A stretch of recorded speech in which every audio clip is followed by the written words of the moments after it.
Okay, my Cocoa friends, here's a new read perfect for this time of year from local author Emily Littlejohn. She's making her writing career debut with Inherit the Bones. This chilling book is set in a town that has a lot of buried secrets. Emily takes us to the scene of the latest crime in a fictional place called Cedar Valley, Colorado. Population 2,787 and dropping. Dun, dun, dun. Dun, dun, dun. Good to see you. Thank you for having me. Congratulations, your first book. Thank you. It is. I love that. Very It's exciting. It's like a spooky story, and I understand you have a deep love for spooky stories. I do. Who are your inspiration? Any authors like maybe Stephen King? Oh, well, of course. You know, Stephen King, he is the king of horror. Dean Koontz as well. Also grew up reading a lot of Robin Cook and Michael Crichton. Also love the local Colorado author Dan Simmons as well. That's so wonderful. Yeah, they've all kind of influenced my writing. Your new book, Inherit the Bones. Where'd you get the inspiration?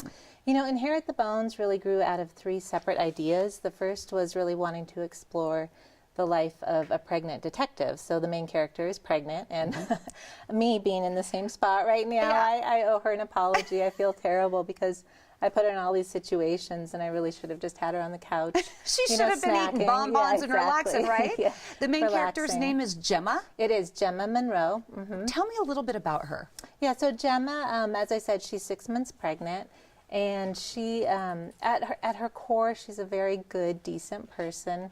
But of course, she gets mixed up in this mystery, and she has some flaws as well. And so a lot of the story is really about her as a person and responding to all these kind of different situations. And speaking of a situation, I guess the circus comes to town. They do. People end up dead. They do. Yeah. And Gemma does what? And so Gemma has to solve the crime. At the beginning of the book, she is called to a homicide, and the victim is a circus employee. And very quickly on, she discovers that this person, who you would assume would be a stranger because he's part of a traveling circus, is actually somebody really well known to the town and long presumed dead. And so that kind of starts the story.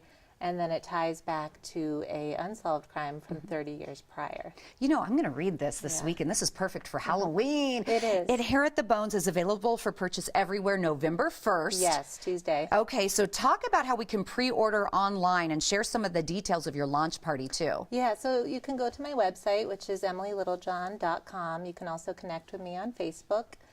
We are doing a launch party at the Book Bar here in Denver, and that's on Friday night, November 4th, from 7:30 to 9:30.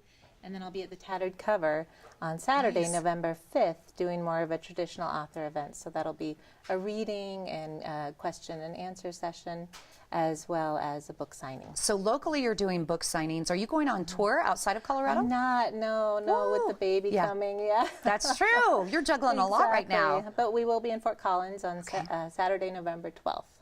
Now, talk about Gemma briefly, because she's a trusting partner, and she has other colleagues that she has to deal with. We have like 30 seconds. Just give me some insight. Yeah.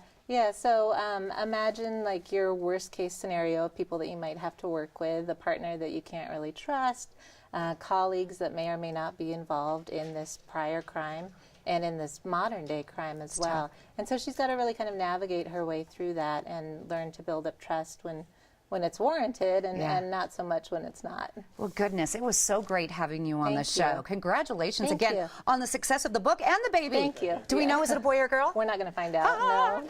Surprise. Inherit the Bones goes on sale officially November 1st. Yes, you can pre-order online. Please go to her website. It's emilylittlejohn.com. You can also meet Emily at her launch party November 4th from 7:30 to 9:30 at the Book Bar in Denver. Her website also features other stops that she's making here in Colorado for her very first book tour.